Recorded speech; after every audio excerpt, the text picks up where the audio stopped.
Hello, welcome. Sorry about the delay.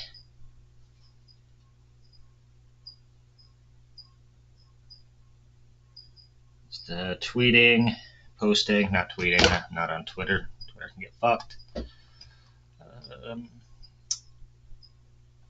I'm posting on Blue Sky and on Mastodon. That thing is now live.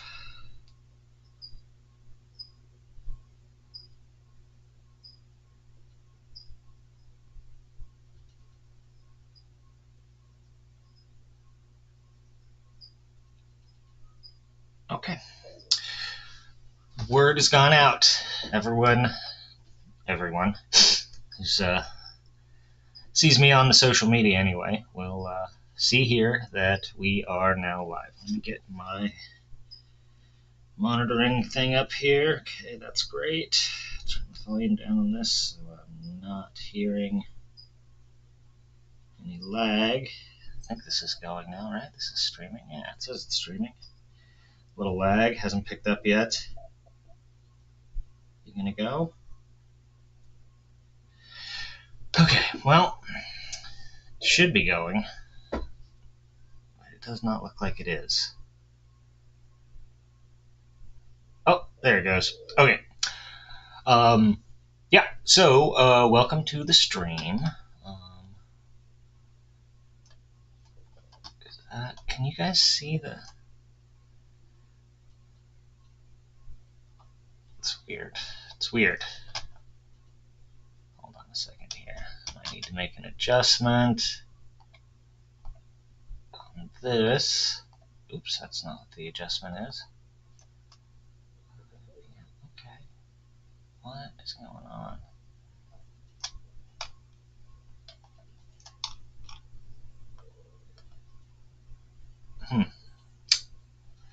Well, okay. So it's a little weird because what's weird is I don't see on the stream. I don't see the plugin. So that we're trying to talk about here, even though I see it on my screen. So I don't know what's going on here.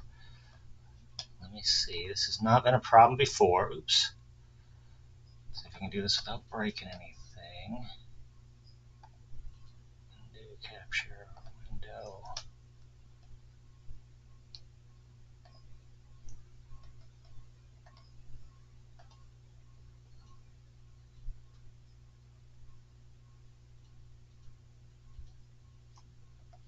Okay, but at the same time, I don't understand. It really does not want to show this.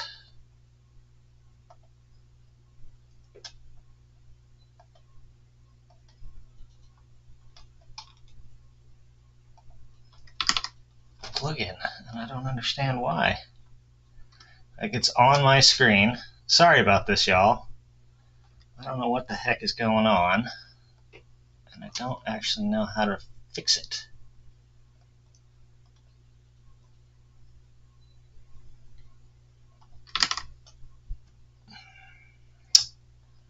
Okay, let me try something else. Screen display capture. You guys, now you get to see my whole hide OBS. Okay, but it still doesn't. Now you still don't want to show this? Oh, it showed at that time?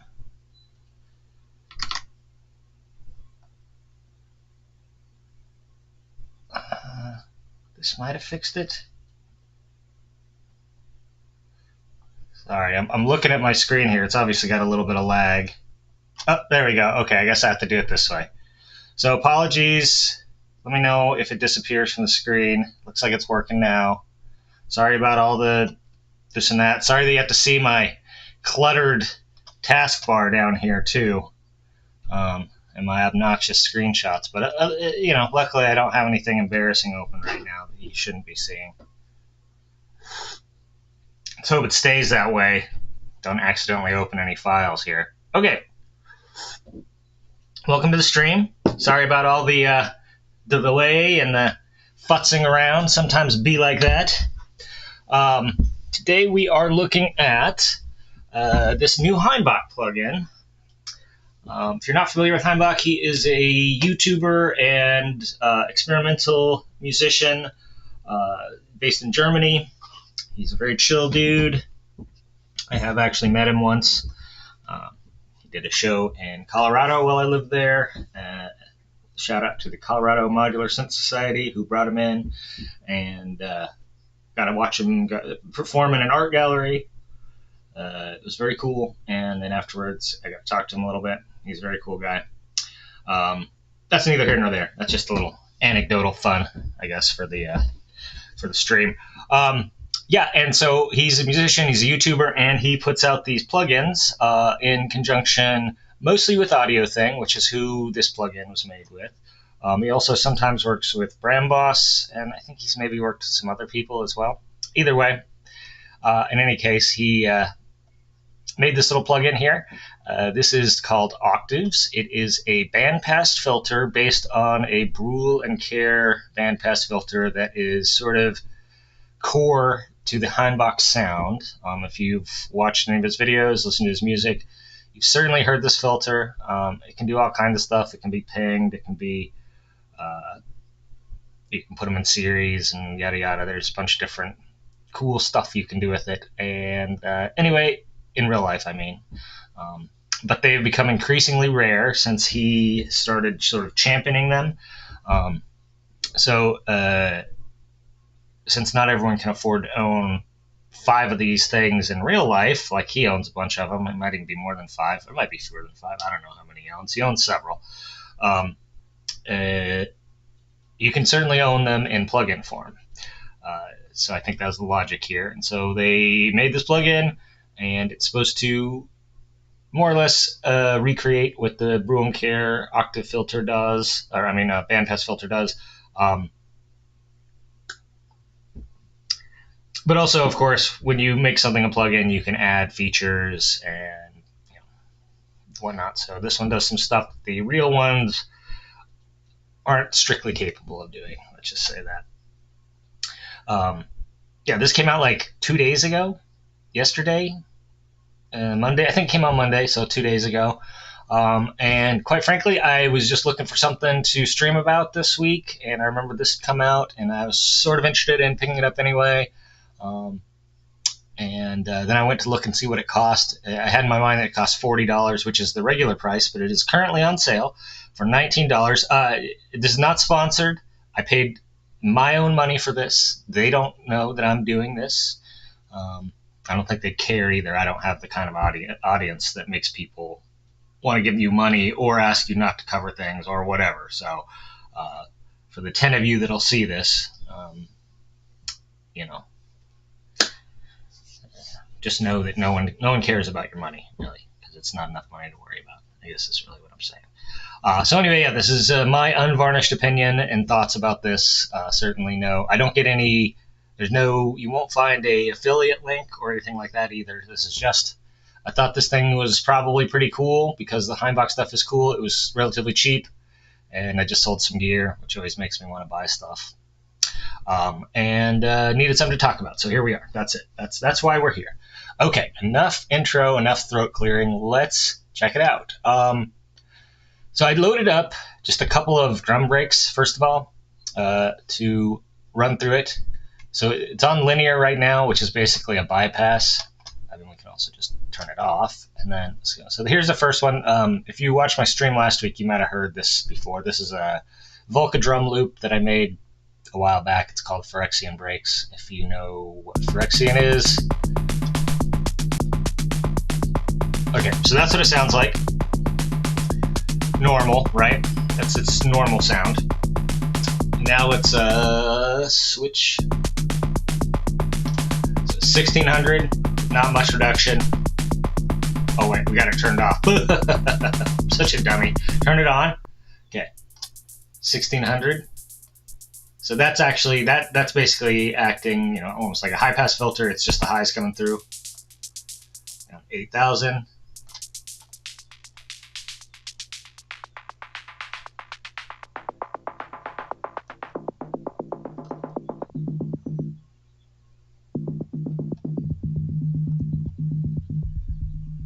So, and this is just the most basic function here, right? I'm just flipping through the octave bands.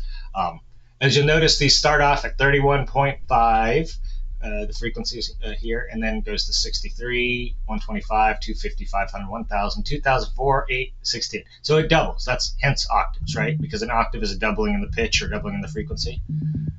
So each of these is an octave higher. It's got a mix knob, so you can mix in, like, for example, some of the filtered sound, completely unfiltered, completely filtered. You can get like a mix. Obviously, okay, so pretty basic functionality there. Artifacts, I guess, it probably helps simulate the real thing, which, you know, these things are old and dusty and the circuit's sketchy, and so sometimes things aren't perfectly linear and whatever, like you might expect. Here's turning soft clipping on and off. That should be pretty straightforward to anyone. Yeah, you can.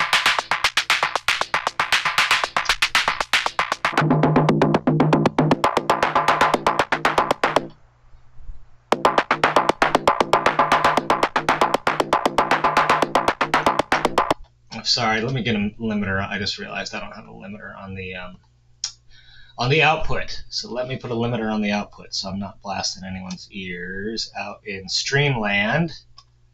All right, that's better.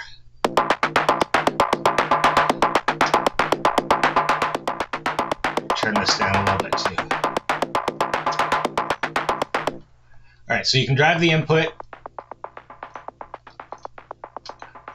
turn on the soft clipping on or off. You can drive, probably looks like drive the output too. So if you know you want amplification post filtering, you got that. And then there's the circuit view, which lets you look inside. I guess that's got a couple more settings on it here.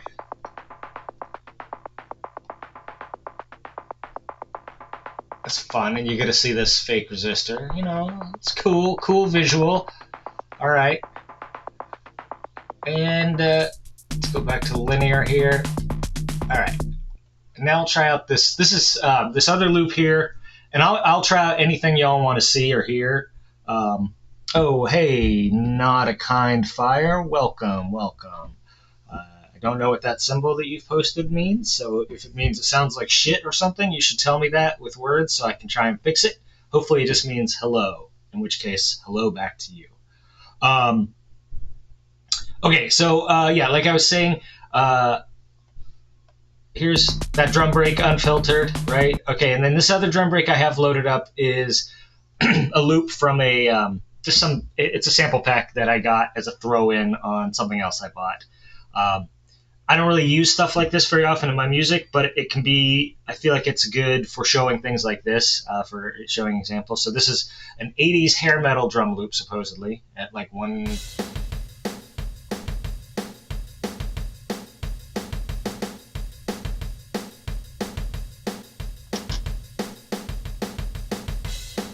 Okay, so that's the drum loop.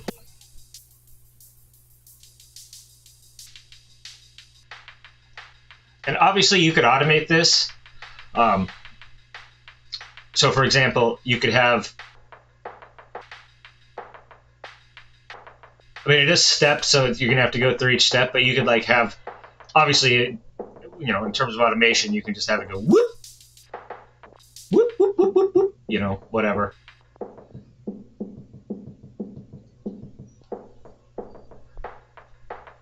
And it's kind of fun as it goes through the different bands, get kind of different slices of the sound. You could probably also do some pretty interesting stuff with parallel processing on this, where you might, for example, here in Ableton, you could set up a audio effects rack and set up 3 of these in parallel with different bands going through, and then process, you know, each chain separately, and then have the output at the end. But yeah, okay, so that's just with a couple of drum loops. Let's go back to the loop I made, because for good or for ill, I find it more interesting than this one. And let's check out some of the presets, right? There you go. It's a nice drive.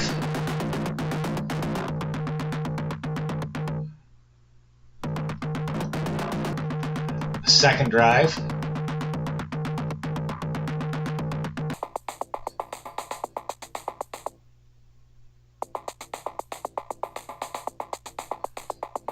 Fairly basic application. All right, it's supposed to sound like a telephone. Extreme sub. Hopefully you have headphones on if you're listening to that on, or you're listening to it on monitors. Because I know if you've got laptop speakers on right now. So hello. Okay, great. Well, that's what I thought. I hoped it meant, and I'm glad. I have not seen you in here before, Not a Kind Fire. So welcome to the stream, and thank you for saying hello. So yeah, if you do have headphones on right now, or you're listening to this on a system with a sub, or maybe just big enough speakers, you'll hear that this is a pretty extreme rumble. If you don't have those things, you probably are going, why is there no sound happening right now? It's a spectralizer, okay. Smooth singing. Smoosh singing. No, that is smooth. Smooth filter bank.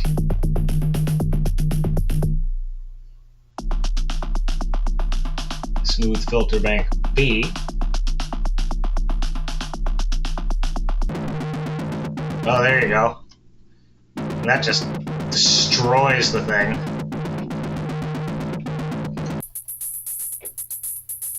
All right, more destruction, but up high.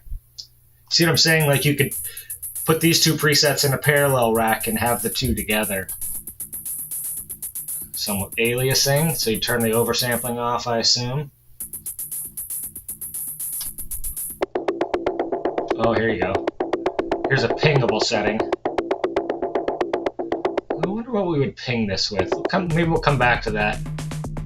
Odd bands.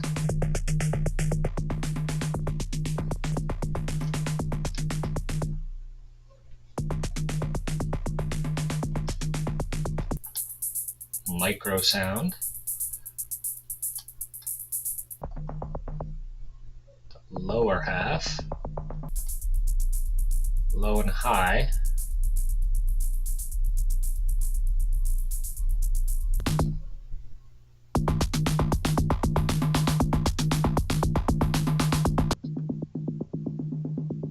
And back to the thing. Okay, so it's a fairly straightforward set. And, I think I mentioned, maybe I haven't mentioned it yet. If we run out of things to run through this and check it out, we'll switch. We'll look at something else, or we'll talk about some other stuff. I did just sell some gear. I thought it might be worthwhile talking about that a little bit, like why I sell gear and the utility of trades, some stuff like that that's on my mind because I just sold some stuff. Okay, so this, I know this has, yeah, okay, filter bank.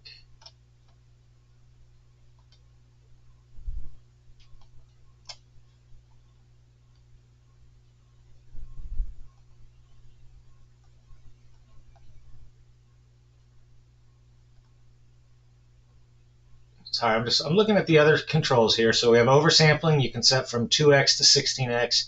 Obviously, the higher that goes, the less aliasing and whatnot you'll get, but the more the drag on your CPU will be, right?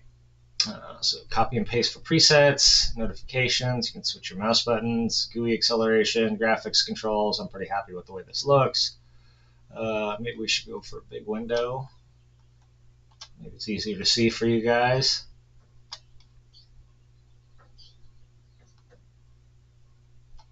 Registration. Okay, so there's a manual, which maybe it would make sense to look at the manual. I'm not a big manual guy, honestly, most of the time. I just like to farts around with things, and then I read the manual if I get stuck, or once I've not necessarily stuck, but just I've kind of figured out what I can figure out from futzing around, and I know it still does more stuff. Then I'll look at the manual. Might be worthwhile. Let's see here. Yep.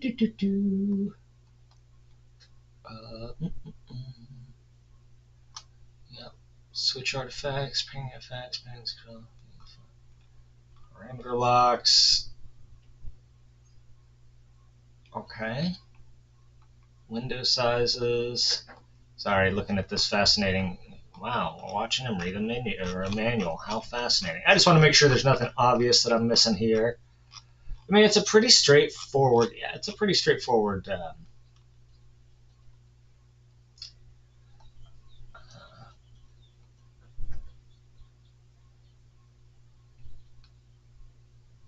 Yeah, pretty straightforward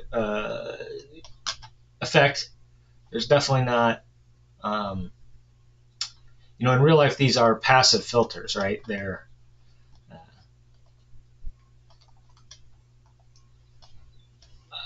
not even powered. They're just like it goes through the thing and um, it strips out some of your sound. So yeah. So this is a pretty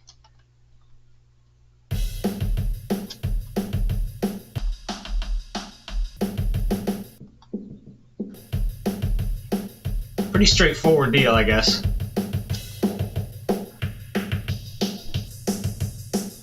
So I wonder if there's some parameter locking going on here. Oh, I see. It's the mix. It's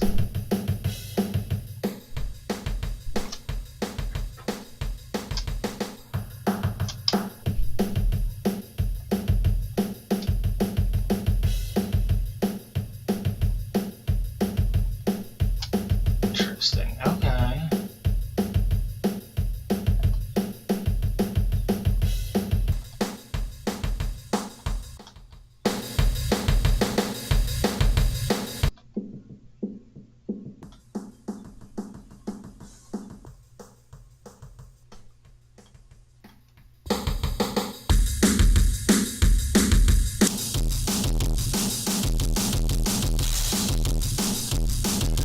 Oh, that's nice and squashy.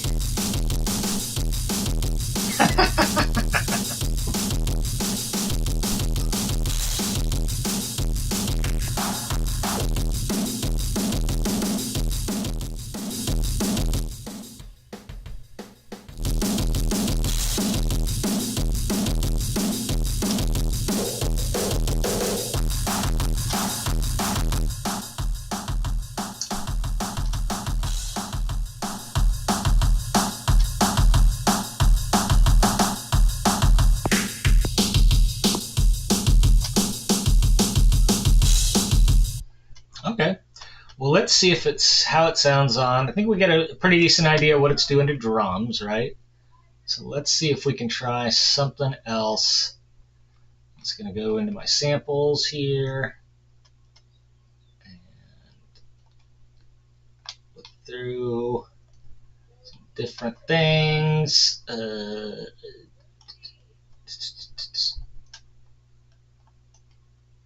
See OPM. This is samples that other people have made.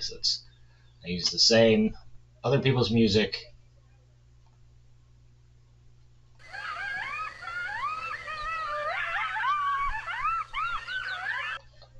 Okay, that's some Coyotes. I think it's from a sound effects CD. Although actually, now that I think about it, I probably recorded this on my phone.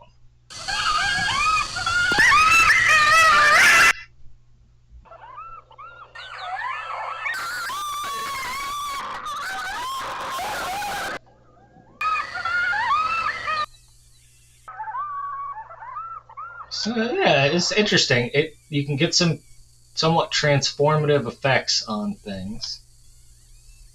I don't strictly understand why this shows the back or the front at any given time. Oh, interesting. Oh, I see. I see. When you've got the back, you can turn up multiple bands. Right. Okay. So I knew this could be used as a filter bank, and I guess this is how you do that. So this is why we do these streams, folks.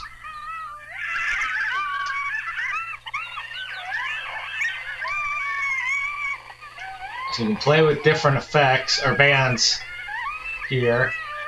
Right, so here we had the high and the low.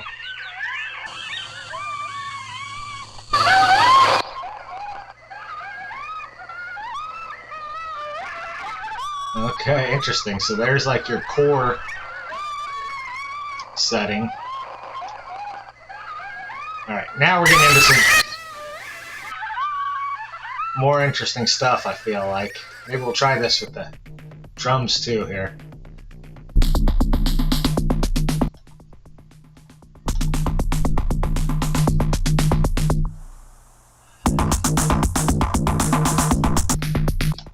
So I do love a good random effect because, you know, it'll turn you on to things you probably never would have found on your own, and two, it's a lot easier than thinking, right? You just like sit here and hit the button and see what comes out. There you go. Yeah, so I think this is kind of, if you will, maybe the more interesting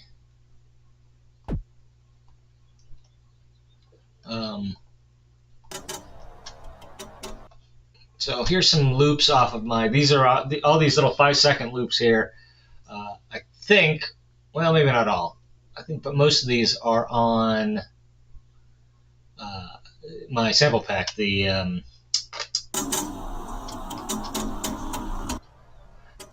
Ether Driver Sample Lab 1 sample pack specifically. I mean, we could just go to that sample pack and then definitely the things in there would be on there.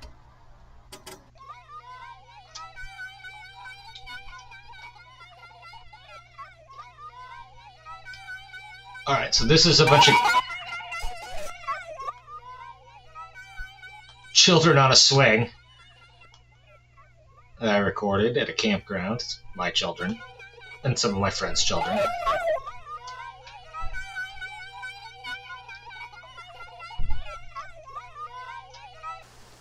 Here's a hailstorm.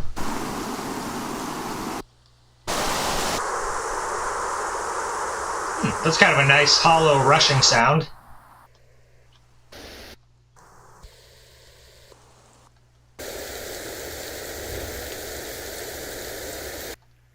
So this is definitely the most interesting way.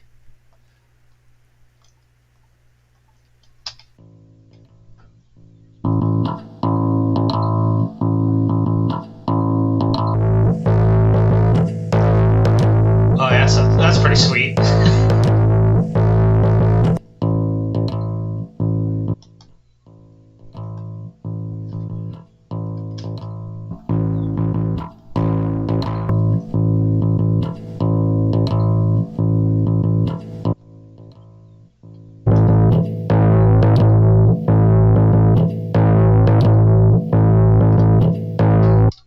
So, not to repeat myself, but it seems like I hope that you're seeing the utility of this thing. Again, it's $39 normally. It's $19 on sale right now. I'm not trying to sell you one. Just that's useful information, I think, for people to have. So if you're looking for a somewhat unique filtering effect with a little of that Hainbach spice, I think it's pretty easy to recommend this for right now for $20. Seems like a pretty good sound. Both just kind of a generic effect, like I just need a good sounding bandpass filter, but also a there we go.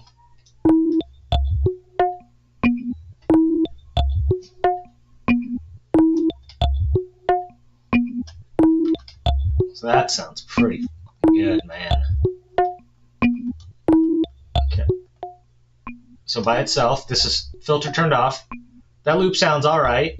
I mean, it sounds pretty cool. This is a Benjalin pinging a filter rhythmically. But listen to that. There's just something. It's really pulling out some interesting frequencies there.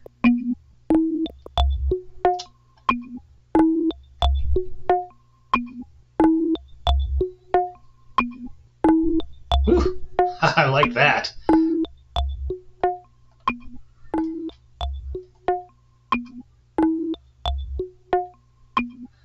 So there are some depths to be found here. It's subtle though, right? This is not a crazy over the effect like you put this on and it just instantly transforms your sounds. You have to it's the kind of thing that you're gonna need to find sounds that work with it, right? That are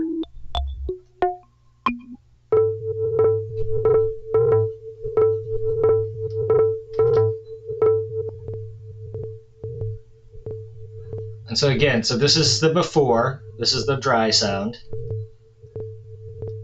And you can hear that most of the sound is here, right? It's already here in the actual sound. But when we turn on the filtering and whatever it's got going on here, these settings, it's definitely bringing out a different.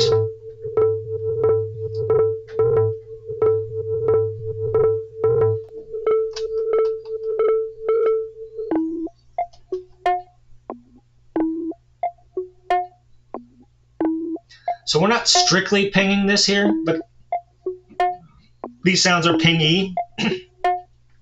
So I thought it might sound good with this pinging preset, and it does. I wonder if we can set an actual ping up. Let's see here. I bet we can, because what we're going to do is, while that's playing, we will go over here to plugins, folder plugins. We'll put another copy of Octaves on this MIDI channel. Oh, okay. I guess we need an instrument first. Okay, so first we're going to put an operator on that channel. And then we're going to put a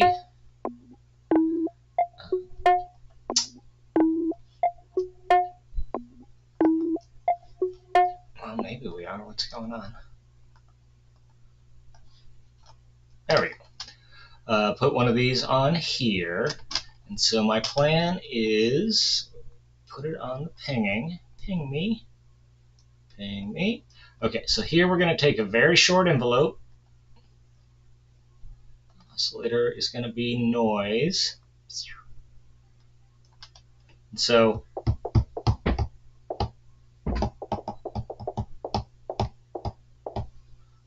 basically we just got a ping here.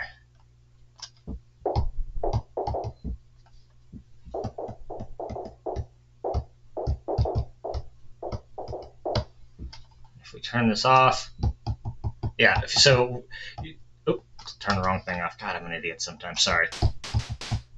So this is what it sounds like. I think we actually need less. Okay, sounds like that, and we turn the filter on.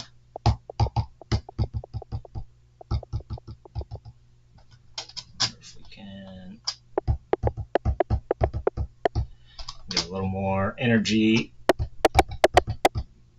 That's too much energy. Okay. Interesting.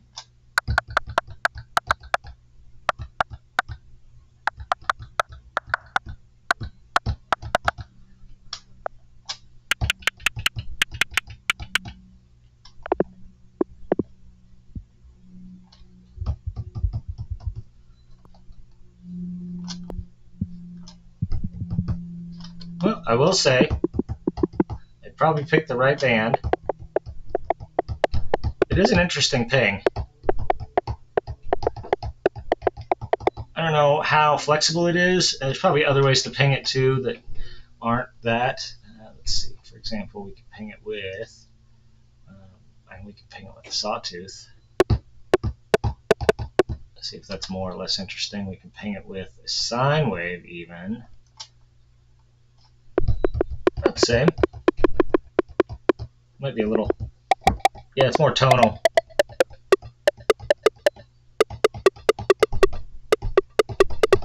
Okay, that's actually kind of cool. There's definitely some potential there for making some interesting ping drums. It seems like it does matter to some degree what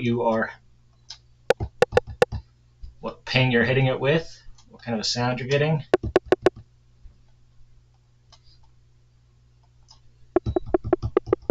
Right, there's just a little bit of variation depending on what we hit it with. So that's pretty interesting. Let's see what else we can put through this.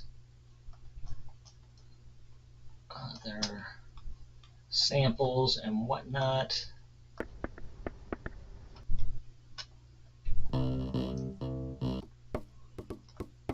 Alright, so this is a loop that I made many years ago by banging on an empty cookie, like a plastic cookie container that came from the grocery store. I was just tapping out a little rhythm on it and recording it, and I was like, oh, I'll be able to add a bunch of effects to this to sound cool. And you know what? It never really sounded that great. But I still have the loop. Let's see how it sounds through this. See, that sounds kind of cool.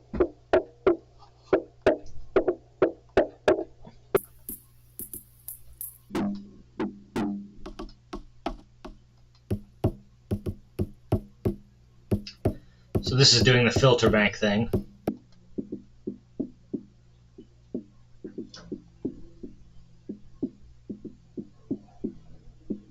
I am very curious why they chose to show the back versus the front for any given setting. I mean, I'm sure there must have been some reason. What is that? Something. Impedance?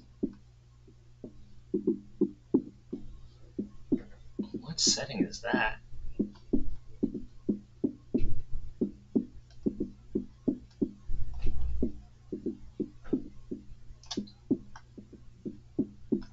Alright, whatever.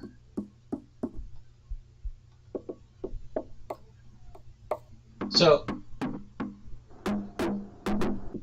it comes with a pretty limited, like I said, range of presets, but not that there's anything wrong with that. And so this one's obviously going to be, this is one of the filter bank ones, right? So the even bands, that one's turned down, that one turned up, down, up, down, up, down, up.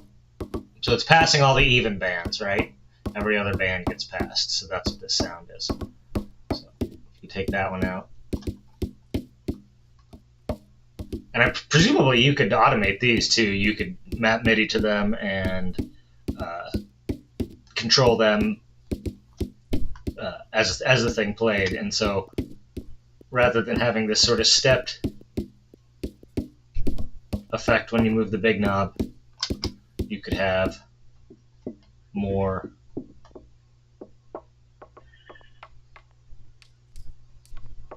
Okay, so let's see. I'll overdrive the hell out of this, turn on the clipping, artifacts way up.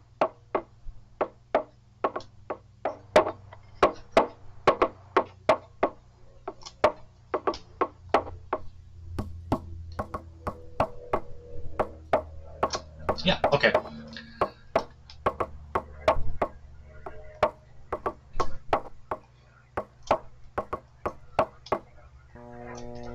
Alright, so here's like a drone.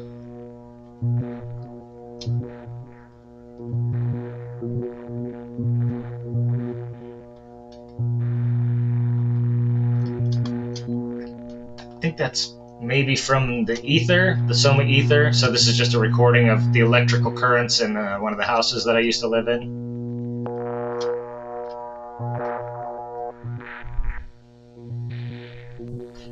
I definitely think that processing weird sound effects is probably one of your primary use cases for this. You know, just running weird samples through it and seeing what you get.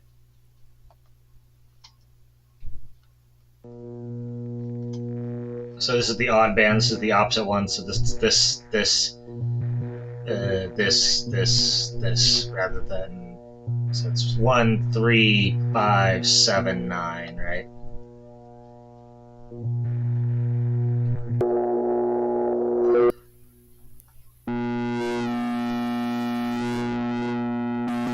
I mean, the shred setting is definitely good for just cooking whatever you got going on there. Okay, all the bands are turned down.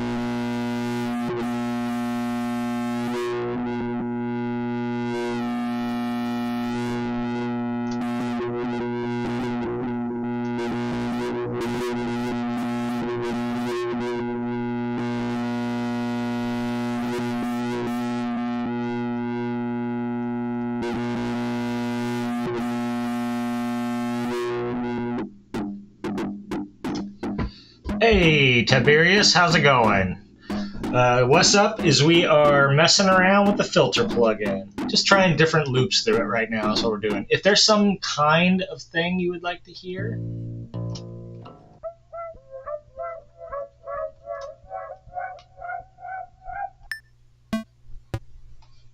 So this is a little rhythmic loop from a Casio SK1.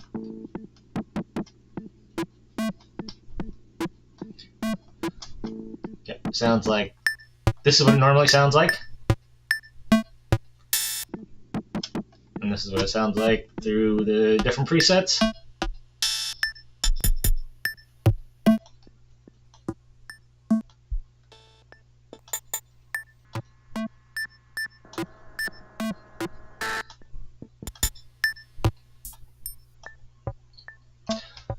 Okay. Here's something else weird from the SK1. So this is some sample that I put into the SK1 just to lo-fi it, I basically.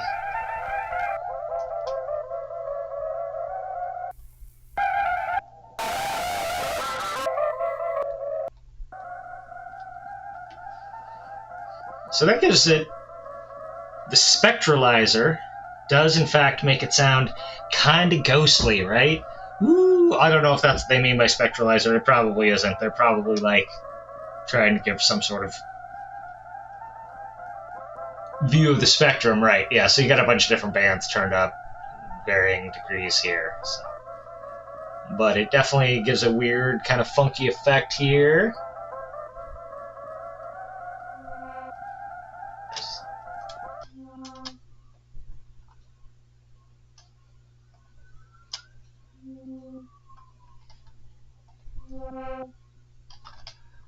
It's just different.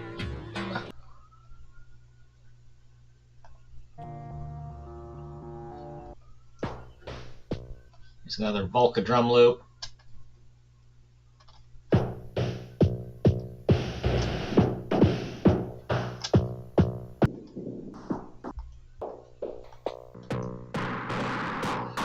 So drum loops, no surprise, work pretty well with the more destructive settings. Not exactly surprising.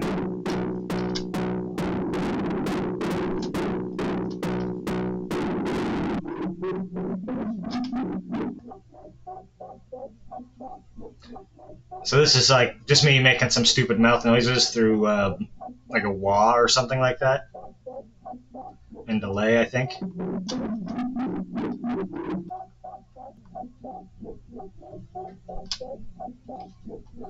Yeah, so I do think there's actually, I mean, the filter bank setting, I'm glad I figured that out. I remember him saying in the little preview clip that this was a thing.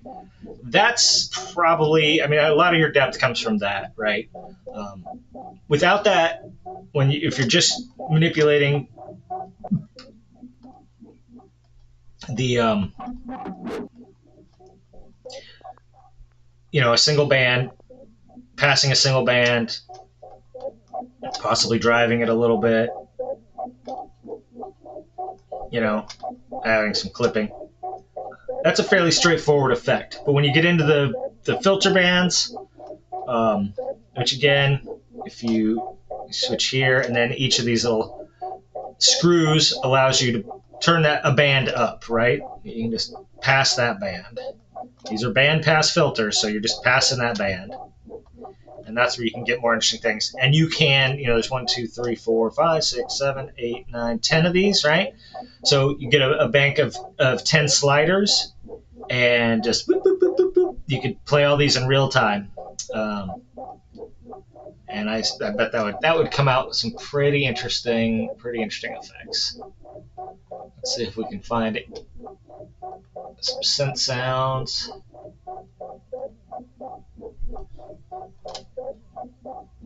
Oh, that looks way too long.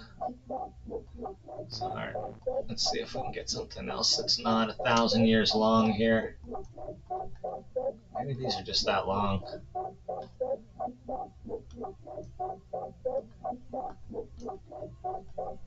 trying to find something that's, you know, that I can just show you.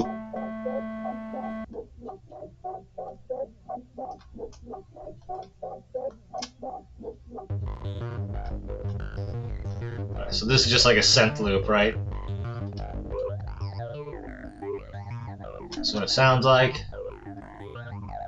It's a chord monologue going through a chord chaos pad, 3. Okay.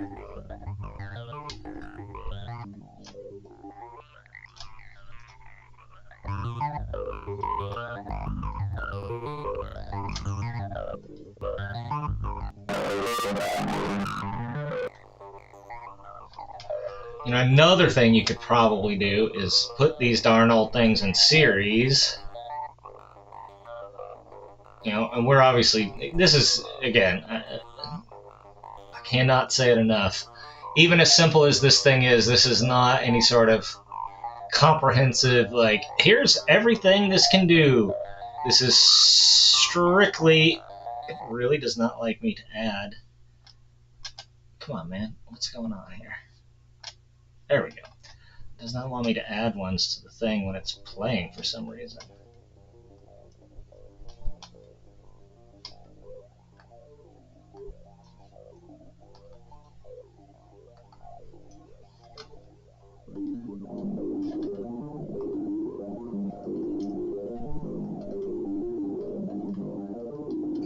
That's interesting too.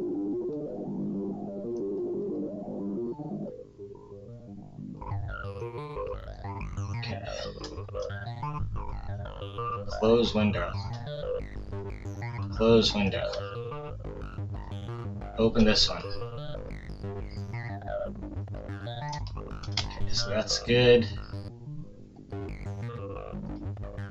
Open this one. Okay.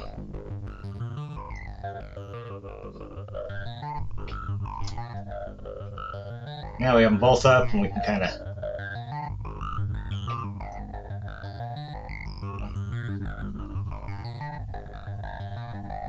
Oh, I got one of them turned. Are they both turned off? Jesus Christ. I'm a fucking idiot sometimes, I swear to God. Sorry, y'all. I'm not in real life an actual moron, but sometimes when I'm trying to do something and talk at the same time, the moron comes out.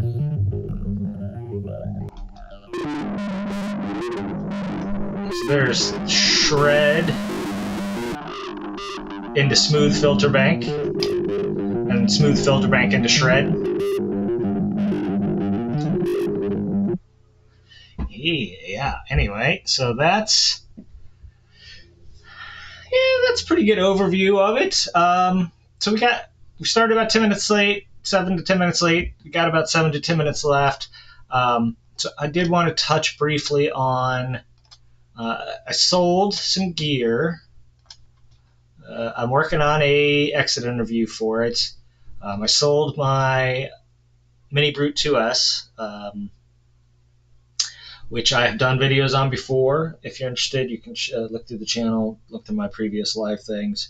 Mini Brute 2S was a dual oscillator mono synth with built-in sequencer, semi-modular, had a nice like 48-point patch bay on the side that you could use to repatch it internally or patch it with other gear. I had it for about 5 years. I got it in 2021, I'm pretty certain. And I finally decided to. There's been times over the years, multiple times, I considered selling it.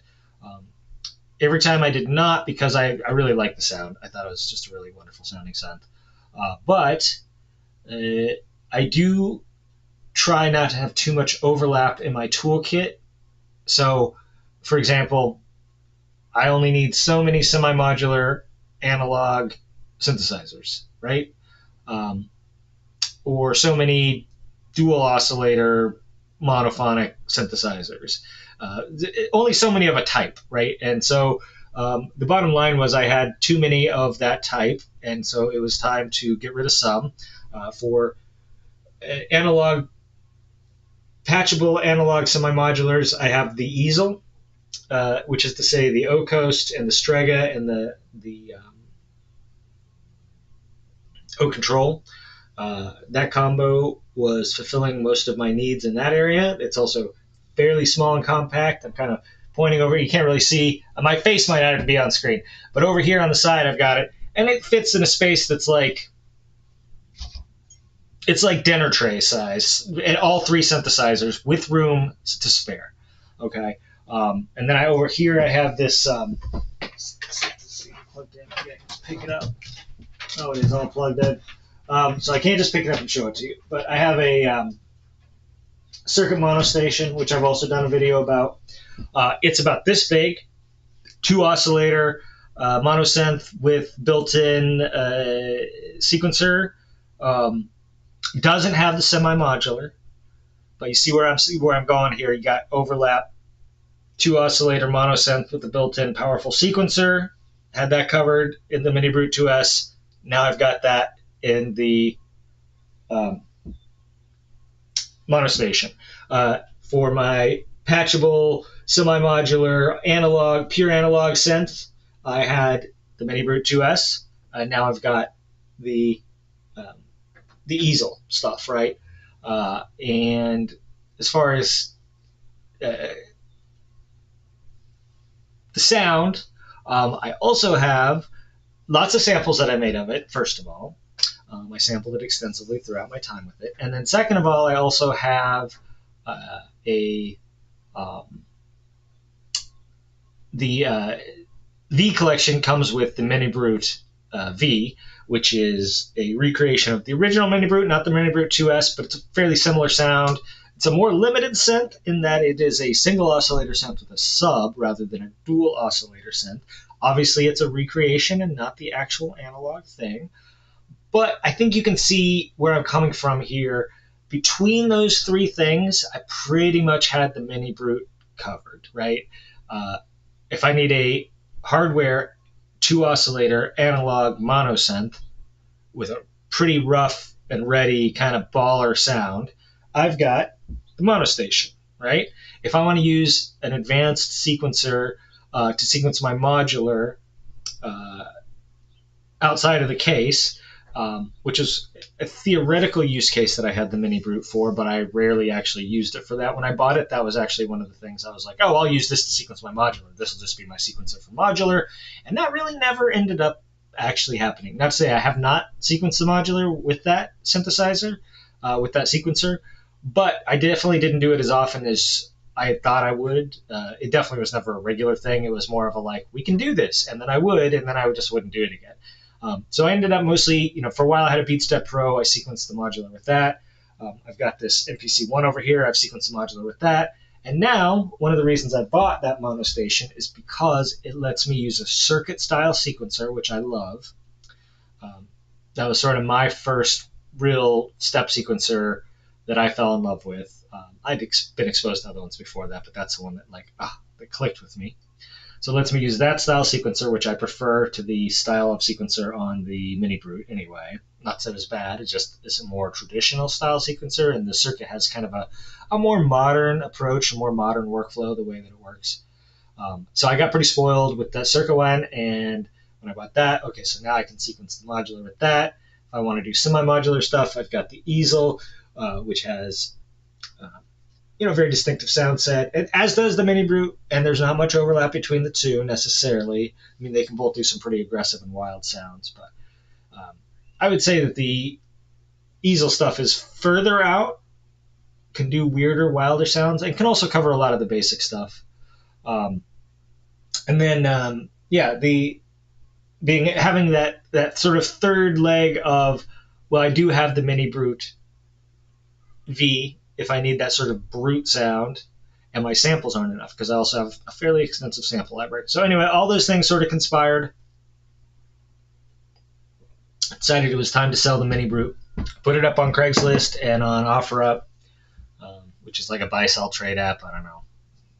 And as always, so if you were looking to trade gear or to get rid of gear, to get new gear, I highly recommend being open to trades. Now, if you are trying to sell piece A to buy a separate, new, different piece B, and you have something specific in mind, that can be pretty difficult. Although even then, I think it's maybe worthwhile throwing it out there and being like, I have this, I want that. If anyone has that and wants this, let's trade. When you're looking for something specific like that, it can be pretty difficult. Like, hey, my mini freak for your mantis or whatever. Like, you got to find someone that actually has a mantis, doesn't want it, and does want a mini freak, or some freak like me who just likes to do trades for the sake of doing trades because I want, I'm like, I have a synth I don't love, and you have a synth or whatever effects unit you don't love. Let's just swap them up, and then we'll both have something new at least. So what I got was these. I traded it for 4 of these Intech, these little Intech snap together. These have magnets in them, and they snap together. See how that goes? And then they're USB port to plug to your computer. You can also use them with a MIDI host. And they're just like this. These ones are 4 pots, 4 sliders, and 4 push buttons. So there's 2 of those.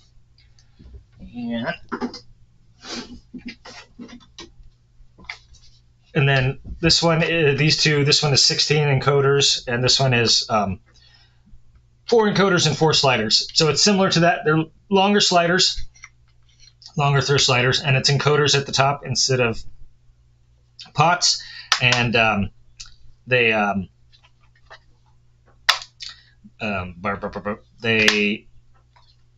no buttons, right? No buttons on it. That's the other thing. It's different. So these, I think these retail for like $120 a piece or $125 a piece. A couple of these are the older models, which is fine. I'm not that picky about that kind of stuff. The guy was asking $265 for them. I was asking $300 for the synth. We just did a straight swap. That was close enough. I actually bought that synth for $250 5 years ago when I bought it. So it was basically, I just got my money's back out of it. And these things are worth at least, I'm pretty sure I could just flip these for $75 a piece, no problem, and get $300 out of it if I want that. And I may do that. I haven't really started experimenting with these. I have a lot of different MIDI controllers too. It wasn't even that I needed these. I had seen the thing and was like, oh, those are pretty cool. I like the little magnets and that you can reconfigure them in different ways. So that's what I traded my Mini Brute 2S for. I just didn't, I was open to trades for most things. I certainly would have been open to cash, but I just was not feeling like the Mini Brute had a place in the studio anymore. And in part because the thing that probably actually killed it, all those factors obviously contributed, but its size is what maybe actually killed it. It's like this wide and this tall. It's big, and it takes up a lot of floor space. I don't have a lot of table space, and I don't have a lot of table space to spare. My studio it's a tiny suburban bedroom is what it is. And I also basically live out of this room. Like, all my clothes and everything are in here as well. So, it's space is at a premium, and it just made sense to get rid of the big, bulky synthesizer that was covered by the other stuff that I already had. So that was my reasoning. I will wrap this up in just a second. I just want to touch on one more thing. This is probably worthy of an article at some point, but sometimes I like to spitball those here while I'm chit-chatting and sometimes get a little feedback, and if not, just kind of hear how it sounds out loud before I actually sit down to write it. I think that there is something to be said for, like I said, for doing trades and whatnot, and for having a view on your studio. So there's different viewpoints. There's a viewpoint that if you have a piece of gear that you like, you should never sell it because you'll never be able to create, in the synth space especially, I think this view is somewhat prevalent. People will hold on to everything. They'll just keep adding and keep adding and keep adding, and that's fine. If your mind works that way, let me just say I have no hard feelings, no disdain, no negativity at all towards people who have 5,000 synthesizers, 200 effects units, whatever, and who just everything, who just add. That's fine. If that works for you, God bless, right? It doesn't work for me. I get too distracted. I get overwhelmed. The time and energy spent moving things around and plugging them in, it really starts to drag on me. And I feel guilty if I have things that I haven't used for months or years at a time. I start to be like, God, why am I holding on to this piece of gear that I barely touch? Somewhere out there is some kid who has nothing, or who has like, just some one or two little pieces of beat up old gear, and they would die. They would kill to have this in their studio. And I'm just sitting here sitting on it and doing nothing. And so that's sort of where I'm coming from. But if you are in that sort of space, or if you're just like looking to have a more fluid studio, that's another thing too. It can be fun to bring things in and out. I highly recommend taking a view of your studio as a semi-fungible asset. Okay, if you're not coming from an economics background, never studied economics or not, fungible just means that you can relatively easily swap one thing for another. So money is the ultimate fungible resource, right? Because you can swap it for anything else. Oh, you need some oil to power your refinery? Yeah, money will get you oil, no problem. But you can't necessarily trade corn for oil. Maybe you can if you find someone who wants. So it might be semi-fungible, right? Corn's easier than, say, an automobile, right? Because an automobile is, at least with corn, you can have, you can say, well, okay, a pound of corn costs this much and a pound of oil costs this much. So I will take this many pounds of corn in exchange for this many barrels of oil, because I can sell the corn myself and make a little bit of money. So if you're willing to give me a higher value of corn than my value of oil, I might take that deal, because I can resell the corn. And so that's semi-fungible, right? Because you still got to like funge it. You still got to exchange it there's still another step. And then a car is even less fungible, because a car is a set value. A car is worth $7,000 or whatever it's worth. And so if you don't want to trade me exactly $7,000 worth of oil, and it's probably harder to sell than corn, which is a commodity, right? People are going to want to inspect the car. Maybe they want a car, but they don't want that particular car, et cetera, et cetera. It's less fungible.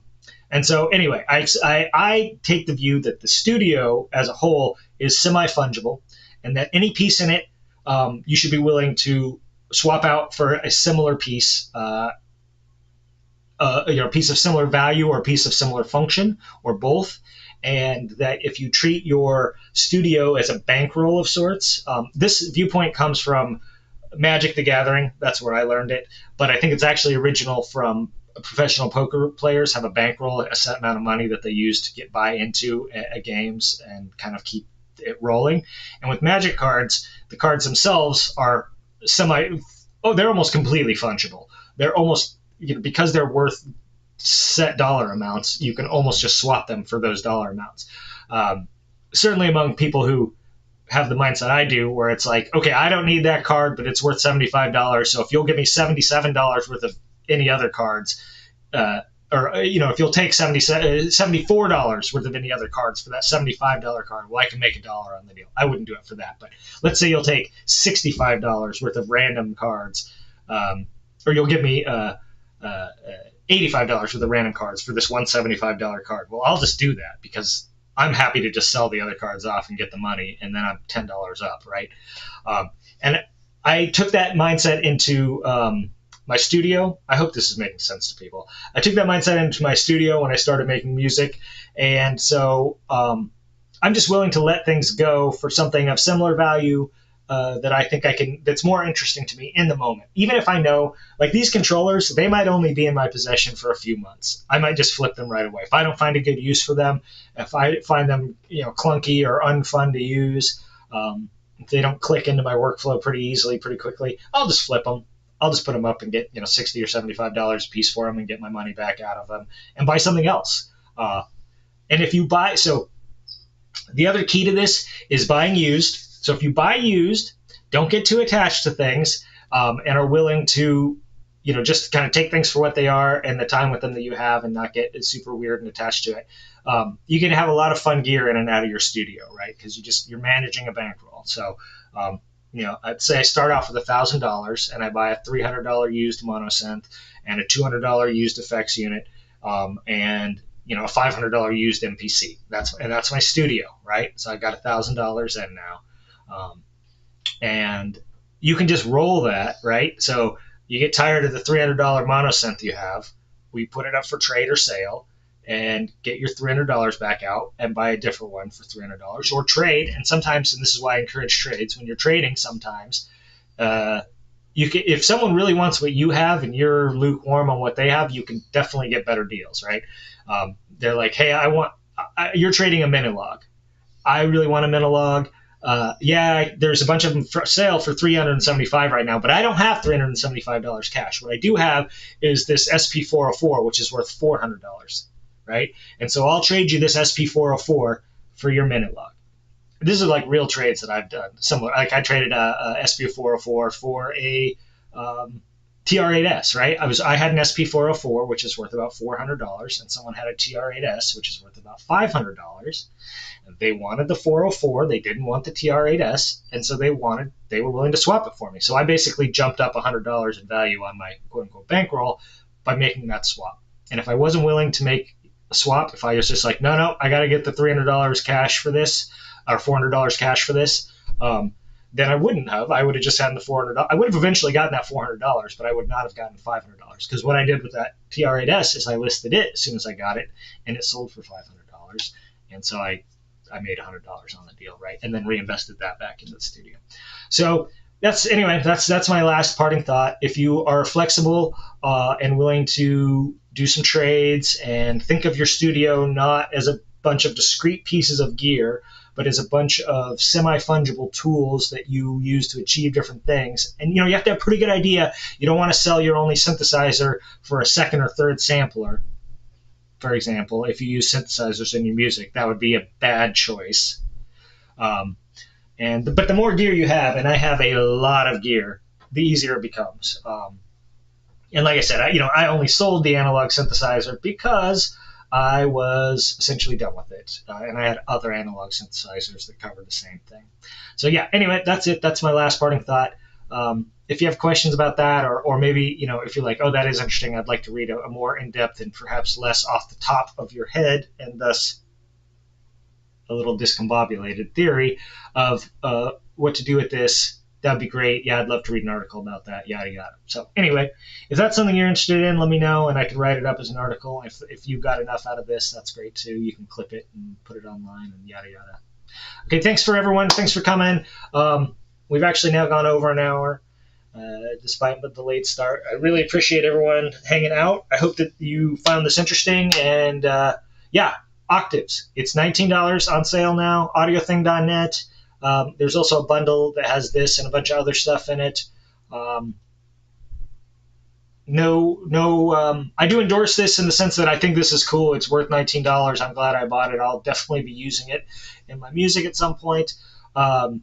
But I don't endorse it in the sense that, I'm not telling you to buy it. If you enjoyed the demo and think it'll be cool and add to your musical thing, do it. Oh, speaking of my last thought, though, one thing to consider is software doesn't really work for the most part. You can transfer some licenses, but it's a pain in the ass, and people don't generally like to do it, especially for like a $40 product like this.